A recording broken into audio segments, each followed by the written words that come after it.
ළමයි අද කතාව ගණිතයට එහා ගියපු කතාවක්. හරිද? පුළුවන් අය, බැරි අය, පුළුවන් වගේ ඉන්න අය ඔක්කොම බලන්න ඕන වීඩියෝ එකක් මේක.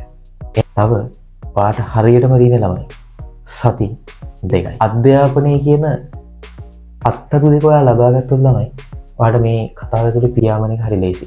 මේ වෙලාව වගේ හිතේ තියෙන ප්‍රශ්නේ කොහොමද මේ සති දෙක ඔයා මැනේජ් කරගන්නේ කියන්නේ.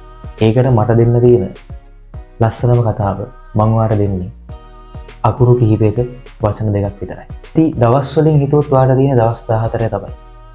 දවසකට පැය 10 ගානවා වැඩ කරොත් ඔයාට දිනන ළමයි පැය 140. ඔයාගේ ජීවිතේ අනිත් පැත්ත වෙලන්න ඔයාට මේක ඇති. ඔයා තමයි මේ දවස් 14 ඔයාගේ කතාවේ ජයග්‍රහණය තීරණය කරන්න කෙනා. මේක ඔයාගේ හීනේ. ඒ වගේම ඔයාගේ අම්මගේ තාත්තගේ හීනේ. මං කියන්නේ කාට නොදැනෙන්න උනත් ඔයාට දැනෙන්න මේක දිනන්න ඕනේ. අපි හැමෝටම දින්න ඕනේ එකම අරමුණක් විතරයි. මේක අපි ගොඩ දාගන්නවා. ඔයා මේක ගොඩ දාගන්නවා කියන අරමුණ තියාගෙන මේ සති දෙක වැඩ කරන්න.